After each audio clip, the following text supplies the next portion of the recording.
देखिए, भारत को 2047 तक एक डेवलप्ड कंट्री बनना है और डेवलप्ड कंट्री बनने के लिए हमें बहुत सारे डेवलपमेंट के काम करने हैं और इन तमाम कामों को करने के लिए हमें चाहिए बहुत भारी अमाउंट में एनर्जी।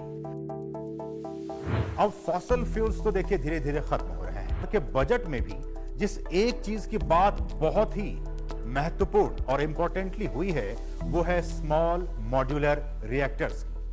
देखिए, हमारे देश में बिजली का 5th लार्जेस्ट सोर्स अगर कोई है तो वो है न्यूक्लियर एनर्जी यानी परमाणु ऊर्जा, और ये देश के कुल इलेक्ट्रिसिटी प्रोडक्शन में करीब करीब 2 से 3% का योगदान देता है। एक तो ये ग्रीन हाउस गैसेस का एमिशन नहीं करता है और दूसरा ये रेगुलर इलेक्ट्रिसिटी की सप्लाई भी करता रहता है। ये हमारे जो नेचुरल रिसोर्सेज हैं उन पर भी बहुत कम असर डालती है।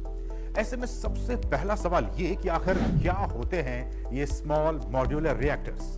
तो जैसा कि इसके नाम से ही स्पष्ट है, स्मॉल यानी इस तरह के रिएक्टर बड़े बड़े परमाणु ऊर्जा रिएक्टर्स की तुलना में बहुत ही छोटे होते हैं। मॉड्यूलर यानी इसके सिस्टम और कंपोनेंट्स को फैक्ट्री में असेंबल करना और एक जगह से दूसरी जगह पर ले जाना काफी आसान होता है, जिन्हें पारंपरिक तौर पर बड़े परमाणु ऊर्जा संयंत्रों की तुलना में छोटे पैमाने पर बिजली पैदा करने के लिए डिजाइन किया जाता है।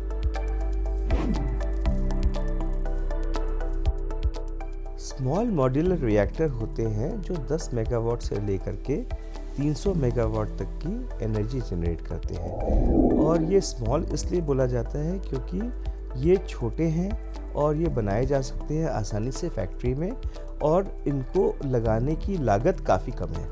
स्मॉल मॉड्यूलर रिएक्टर के एडवांटेज काफ़ी हैं। सबसे पहला एडवांटेज तो ये है कि इसकी लागत कम है। दूसरा, इसको बनाने के लिए फैक्ट्री में बन सकते हैं, इनको ट्रांसपोर्ट किया जा सकता है और आसानी से फिट किया जा सकता है।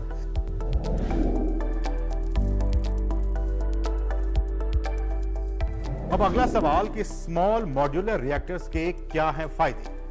तो यूरोपियन कमीशन के मुताबिक small modular reactors big nuclear plant की तुलना में कम गर्म होते हैं। इन प्लांट्स का डिजाइन इस तरह से बनाया जाता है कि इसमें मरम्मत की जरूरत बहुत कम होती है, ना ही इनसे कोई बड़ा हादसा हो सकता है। साथ ही इन्हें एक जगह से दूसरी जगह पर ले जाना भी काफी आसान होता है और इनके बनाने में जो इनपुट कॉस्ट है, लागत है, वो भी कम आती है। खासतौर से जो डेवलपिंग कंट्रीज है, विकासशील देश है, मसलन भारत, उनके लिए तो ये बहुत ही किफायती है। स्मॉल मॉड्यूलर रिएक्टर्स की कैपेसिटी 300 मेगावाट तक होती है, जो पारंपरिक परमाणु ऊर्जा रिएक्टरों की जो प्रोडक्शन कैपेसिटी है उसका लगभग 1/3 है। 2047 का हमारा लक्ष्य है कि 30% हमारी एनर्जी के रिक्वायरमेंट आएंगी रिन्यूएबल एनर्जी से, ग्रीन एनर्जी से। उस टारगेट को मीट करने के लिए, उस लक्ष्य को मीट करने के लिए भारत में भारत स्मॉल रिएक्टर्स BSR का एक नया लगाया गया है इस बजट में, और इस बजट में इसका एलोकेशन भी है 20,000 करोड़ का। इसमें nuclear power corporation of India limited और प्राइवेट सेक्टर के साथ मिल करके इसको किया जाएगा। अब अगला सवाल कि भारत के लिए स्मॉल मॉड्यूलर रिएक्टर्स क्यों बहुत जरूरी है। क्योंकि कोयले से चलने वाले थर्मल पावर प्लांट और रिन्यूएबल एनर्जी सोर्सेज अभी अपने देश में एनर्जी मिक्सचर, जो एनर्जी का बास्केट है, उसमें इंपॉर्टेंट रोल प्ले कर रहे हैं इस वक्त।